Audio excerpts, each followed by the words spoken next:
Rhythm Heaven Fever is built entirely around the ability to keep a beat, which might pose a problem if you, like me, can't keep a beat to save your life.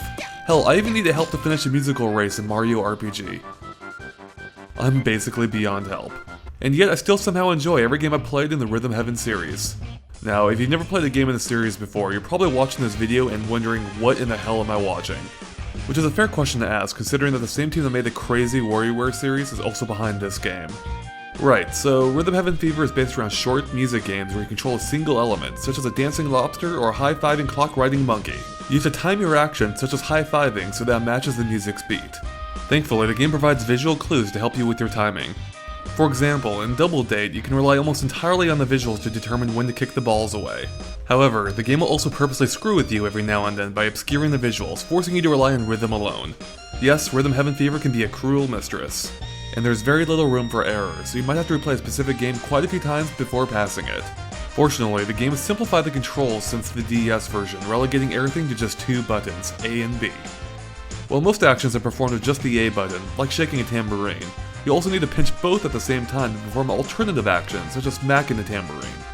Thankfully, every game features a brief tutorial that gets you up to speed, even though I found a few of them, like Donk Donks, to be pretty useless. Now, Rhythm Heaven Fever is built around about 50 of these games, broken up into sets of 5.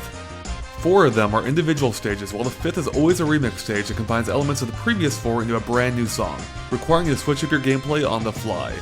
This is actually a pretty cool way of breaking up the game, as the remix stages rely entirely upon the skills you've learned up to that point.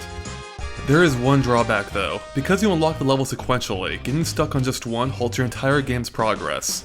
This can be extremely frustrating, because if you get stuck on a specific challenge, there is nothing else for you to do until you get past it. It would have been better if you unlocked the games in sets of 4, allowing you to hop between them as you wish. Mercifully, the game will eventually offer you the chance to skip a game entirely if you're truly stuck, but I always feel like this is a little bit of a cop-out that could have been prevented with a more open structure. Now, what largely makes Rhythm Heaven so unique are the totally off-the-wall scenarios that developers came up with for each game. Whether it's playing a round of badminton in the sky or stopping a suited-up pig from spinning in his chair, the game was full of fun ideas. And these are only the ones we can actually describe. Even the game itself doesn't attempt to explain Donk Donk.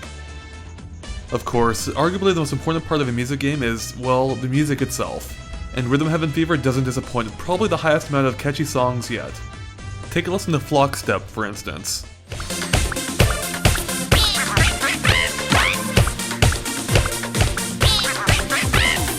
Or another one of my favorites, Seesaw.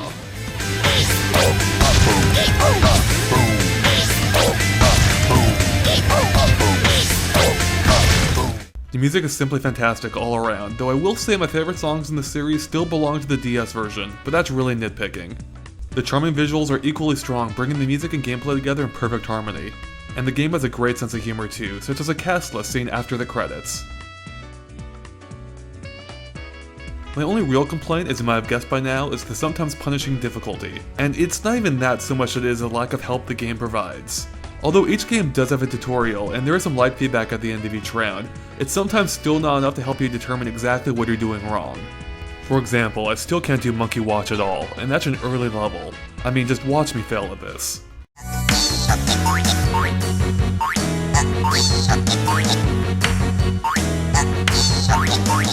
Okay, I think your ears have endured quite enough of that. I really wish the game provided the ability to replay specific segments that are giving you trouble, instead of forcing you to replay the entire song each time. And even restarting a song is a little annoying, since you have to back up to the menu and reselect it every time. Why can't we just have a restart option, Nintendo? With all that being said, Rhythm Heaven Fever might be one of my most favorite music games. And even though I started with no rhythm, I actually did get better as the game progressed. Sure, I may not be playing the guitar anytime soon, but that's a start, right? Okay, maybe not. But still, the point stands that this is an excellent music game with some very catchy tunes, and it's also one of the most charming games you'll play all year, which is why Rhythm Heaven Fever's single player mode gets 4 out of 5 stars.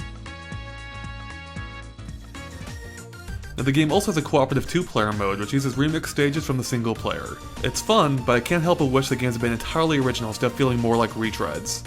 Also, they just don't add that much, aside from the occasional solo section. Plus, there's not very many of them, making it very clear this is a single-player focused experience. As such, Rhythm Heaven Fever's multiplayer mode gets itself 3 out of 5 stars.